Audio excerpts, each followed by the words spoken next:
let's just dive right into this explainer, okay? Today, we're exploring how Sri Bhagavat's teachings literally dismantle everything we thought we knew about spiritual enlightenment. In his book, Absolute Reality, he takes a radically different and honestly fascinating approach to what it actually means to be truly spiritually liberated.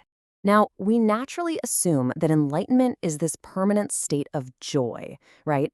If you ask anyone what they want out of their spiritual practice, they're probably going to describe a state of unbroken peace, completely isolated from the daily grind. But today, we are challenging that deeply held assumption using the source text. What if, and hear me out here, what if chasing that eternal high is actually the very thing keeping you trapped?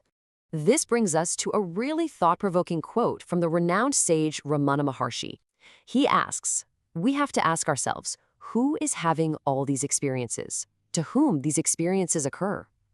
It's a brilliant starting point. We aren't supposed to just set up camp in a state of ecstasy. We're supposed to look inward, ask who is experiencing that ecstasy in the first place, and ultimately, go beyond it. So let's jump into Section 1, Chasing the Illusion of Bliss, and look at the myth of permanent spiritual highs. You see, most people turn to spirituality expecting some very specific things. They're hoping for permanent pleasure and the absolute banishment of pain once and for all.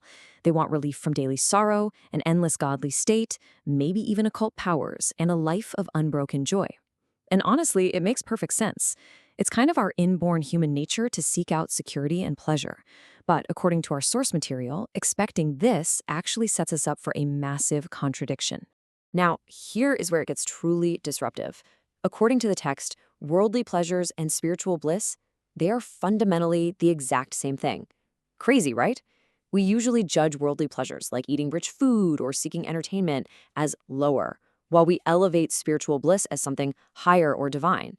But the source makes the argument that they are both just temporary experiences. They come and they go. Neither of them is permanent. Which leads us perfectly into Section 2, the biology of spiritual experience, where we're grounding the mystical right down into our physical nervous system. Sri Bhagavat makes a crucial point here. He says all our experiences are bodily experiences. Both are bodily pleasures. So even the absolute most profound spiritual ecstasy is, at the end of the day, just a chemical reaction happening within your physical nervous system. Whether you're feeling the joy of eating an amazing meal or experiencing the deep bliss of a meditative trance, you are feeling it through your body's biology. It's literally impossible to feel these highs without your nervous system facilitating them.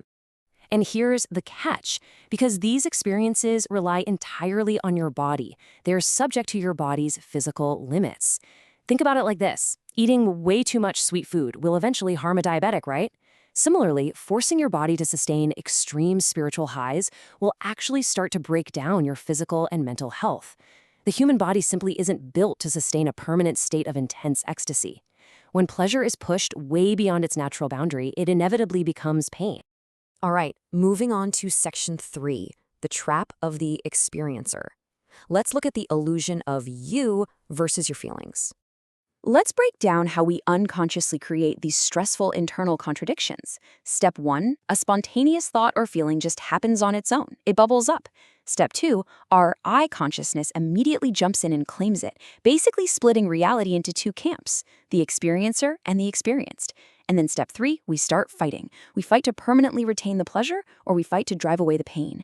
We end up taking responsibility for thoughts that happen completely automatically, and honestly, that struggle is the very definition of suffering. This beautifully leads us to a concept that gets drastically misunderstood, Advaita, or non-duality. A lot of folks think this means having some magical vision where you literally see the entire universe as one giant glowing object. But the source defines it in a much more practical way. Advaita is simply the natural state of existence that remains when the contradiction and struggle between the experiencer and the experienced finally becomes powerless. It's the peaceful reality of simply existing, without fighting your own mind. Let's keep that in mind as we hit Section 4, the monkey mind phenomenon, and exactly why controlling your thoughts always fails. To really drive this concept home, the text uses this fantastic little parable about a king who's trying to drink a magic youth potion. There's a catch, though. The king is told he has to drink the potion without thinking of a monkey. Simple enough, right? So he tries to forcefully substitute the monkey thought by thinking of an elephant instead. But of course, his mind rebels. The absolute second he touches the potion, his mental elephant turns into a giant monkey. It's a brilliant way to illustrate that our thoughts and feelings are just not under our command. The harder you try to suppress a thought, the larger and more dominant it gets. You simply cannot fight the mind using the mind. So, how do we actually handle this spontaneous mental music? Well, the text gives us a wonderful metaphor. Think of your spontaneous thoughts like a pressed piano key. If you press a key, a note rings out. But if you try to press the key again to somehow stop the sound, you're literally just creating a new note. Just like that piano note will fade away on its own if you simply leave it alone, our uninvited thoughts will vanish in a fraction of a second if we just stop wrestling with them. Recognize that they happen unconsciously, refuse to take responsibility for them, and just let them fade naturally. Now we arrive at a huge paradigm shift in Section 5. The power of beingness. Discovering Sahaja Samadhi in everyday life. This state we're talking about is referred to as Sahaja Samadhi, which translates to a practical trance. Now, unlike deep, isolated meditation where you might completely withdraw from the world, Sahaja Samadhi is incredibly practical. It's defined as a state of consciously unconscious beingness. Basically, it's characterized by a healthy mind that functions effortlessly without any self-contradiction. You are fully engaged and completely aware, but you aren't hyper-fixated on your own internal mental mechanics. Think about this analogy, because it's super powerful. You only ever really notice your leg when it has a painful wound, right? That pain demands your constant, agonizing attention. But a healthy leg, you don't even think about it. You just walk. It functions perfectly, silently, and without you even noticing it. According to Sri Bhagavath, this is exactly how a truly liberated mind operates. It doesn't scream with blissful ecstasy, and it doesn't scream with painful sorrow. It just functions perfectly, silently, and healthily. When we lay these two states out side by side, the shift we need to make becomes crystal clear. We're trying to move away from the exhausting state of mental struggle, that constant treadmill of trying to retain pleasure and fight pain, which only creates self-consciousness and contradiction. Instead, we want to settle into sanath, or beingness.